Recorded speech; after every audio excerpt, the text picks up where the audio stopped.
My dog, as you see, he's super alert. He didn't do any random barking. Like, he hears the slightest dogs walking through, he normally goes off. How long would you say the shower was on? Maybe about 15, no more than 20 minutes, because I then got up and showered myself before I left, and before I left to walk the dog. Tell me about your cameras. Okay, so I have a camera on my balcony facing my car. The little blue Fiat out there is my car. So it faces that way. It shows people walking by. It shows vehicles going by. Before we came? It's the entire day. I have a SD card in the camera, and you guys are welcome to it, or I can send whatever. That would be perfect. if Could we get the we go SD ahead and card. get Yeah, that? absolutely. And we can copy whatever and just give it back.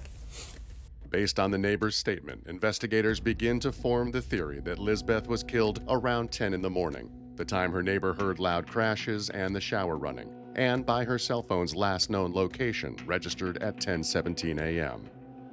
A follow-up conversation with Lizbeth's mother, Jacqueline Medina, gives officers their first potential suspect. When you got here, was the door locked? No, it wasn't locked. It wasn't locked because I just walked right in. Is that uncommon for it to be unlocked, or do you always have it locked? I always have it locked since they robbed us. And how long ago did y'all? A couple of weeks ago, they robbed us. They took my watch. They took a whole bunch of stuff. I don't know if maybe that's what they were trying to do when they came in, or I don't know. I don't know if there's anything missing. I was worried sick because her friends were here. Nobody has seen her. Nobody has talked to her. So that worried me because they're her best friends. Was there people? When you were robbed, did you report it? Okay. How long ago was that? A couple weeks ago. Okay. Maybe 3 weeks ago. Do you know the people who are involved? Can you identify them? No, I don't know anybody because we weren't here when. Oh, they okay, came. okay, gotcha.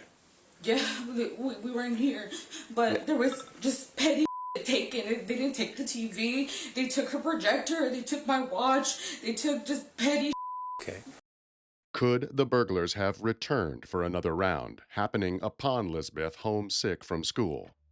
2 days later, on December 7th, detectives get a look at the neighbor's surveillance camera. At 10:16 a.m., the morning of Lizbeth's murder, just after Medina's upstairs neighbor remembers hearing loud crashes followed by the shower turning on, a man is seen running from the building and getting into a Ford Taurus. Investigators show the man's image to Medina, but she doesn't recognize him. They take screenshots and put them out to the media. For 4 days, investigators speak with Lizbeth's friends and family to figure out who might have wanted to harm Lizbeth. Leads come into Crime Stoppers, but nothing pans out. On December 9th, Texas Ranger Brant Johnston attends a vigil held for Lizbeth. While there, he overhears something very interesting that stops him in his tracks.